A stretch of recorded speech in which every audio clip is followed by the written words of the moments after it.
देखिए, आप लोग अपनी अगली भर्ती की तैयारियों में लग जाएं, क्योंकि ज़रूरी नहीं कि सबको सफलता मिले, है ना।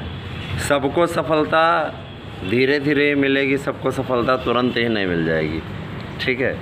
तो आप लोग अगली भर्ती की तैयारियों में लगें। जिनका इस बार नहीं हो रहा है, रिजल्ट्स आ रहे हैं, जिनका नहीं हो रहा है, अगली भर्तियों की तैयारी में लग जाएं। ऐसा नहीं है कि इसका पेपर विलम्ब में होगा, इसका पेपर भी सरकार जल्द से जल्द कराएगी। रही बात जूनियर के लिए, हमारे बहुत से मित्रों ने हमसे पूछा, सर जूनियर की क्या स्थिति है, जो भाषा शिक्षक के पदों की भर्ती के बारे में आप बता रहे हैं।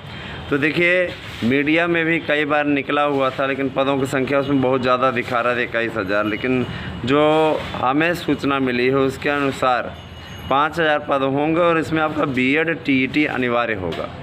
बीएड भी होना चाहिए, टीईटी भी होना चाहिए। बिना बीएड के किए, बिना टीईटी पास किए, जूनियर वाले टीईटी, याद रखिएगा, जूनियर वाले टीईटी, ठीक है। और 5,000 की सूचना प्राइमरी के लिए भी मिल रही है। तो 5,000 आप अच्छे तरीके से जानते हैं कि प्राइमरी में भी संस्कृत अनिवार्य कर दिया गया है ना। भाषा शिक्षक रहते हैं तो भाषा शिक्षक भाषाओं को पढ़ाते हैं, चाहे अंग्रेजी हो चाहे संस्कृत हो, सभी भाषाएं जो उसमें हैं, उर्दू भी रहेगी, है ना। आपको याद होगा कि जब पूर्ववर्ती सरकार थी तो उसने उर्दू शिक्षकों की भर्ती की थी, लेकिन संस्कृत, अंग्रेजी और हिंदी इन टीचरों की भर्ती नहीं की थी। लेकिन वर्तमान सरकार इसमें संस्कृत, हिंदी, अंग्रेजी, उर्दू, इन सभी विषयों के भाषाओं के शिक्षकों की नियुक्ति करने के लिए प्रतिबद्ध है, और बहुत ही अच्छी चीज़ है। एक बार दो बार आप मीडिया रिपोर्ट्स में भी पढ़ चुके होंगे, और अब ये भर्ती आने की ओर है। इसके लिए बीएड टीईटी आपकी योग्यता होनी अनिवार्य है। बिना बीएड किए, बिना टीईटी पास किए आप इस भर्ती में अप्लाई नहीं कर पाएंगे। अब ये जूनियर की सुनाई दे रही है, प्राइमरी की आएगी तो प्राइमरी वाली टेट पास होना चाहिए, और जूनियर की आएगी तो जूनियर वाला 6 से 8 वाला टेट या सी टेट आपका पास होना ज़रूरी है। अगर आपने कभी भी टेट पास किया होगा तो 2011 के बाद में एकदम स्पष्ट हो गया कि निश्चित तौर पर अब आपका मान्य होगा, उसमें कोई दिक्कत नहीं है, न ही उसमें कोई डरने की आवश्यकता है, न घबराने की आवश्यकता है, ठीक है। तो आप लोगों को योग्यता बता दी गई। इसके अलावा हम आपको एक और सूचना दे दें, जो जूनियर शिक्षक भर्ती की परीक्षा होने वाली है, एडेड जूनियर की, उसके लिए आपको जो दस्तावेज़ लेके जाने हैं, आपने जो आईडी अपने फॉर्म भरते समय लगाई थी उसको लिए जाइएगा, और साथ ही आप अपने साथ में प्रशिक्षण योग्यता का प्रमाण पत्र लिए जाइएगा, या आपके पास में अगर टेट का अंक पत्र है, टेट का जो प्रमाण पत्र है वो हो तो वो लिए जाइएगा।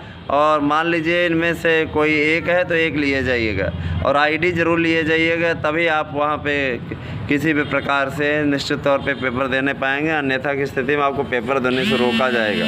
आधे घंटे पूर्व आपको जाकर के अपने सीट पे बैठ जाना है ना, और उस नियमों का पालन करना है। मास्क, सैनिटाइज़र, सभी चीज़ें अपने साथ में ज़रूर आप रखें।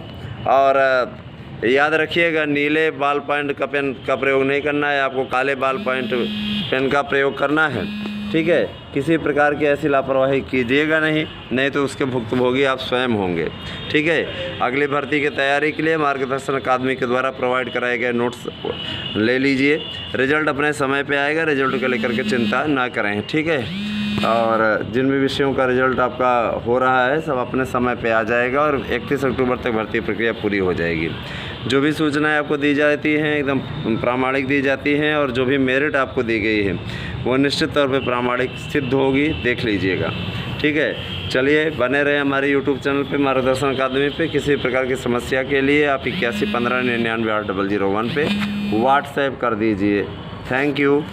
और आपका इतना स्नेह चैनल को मिलता है, ये हमारे लिए हमारी बहुत बड़ी पूंजी है। Thank you.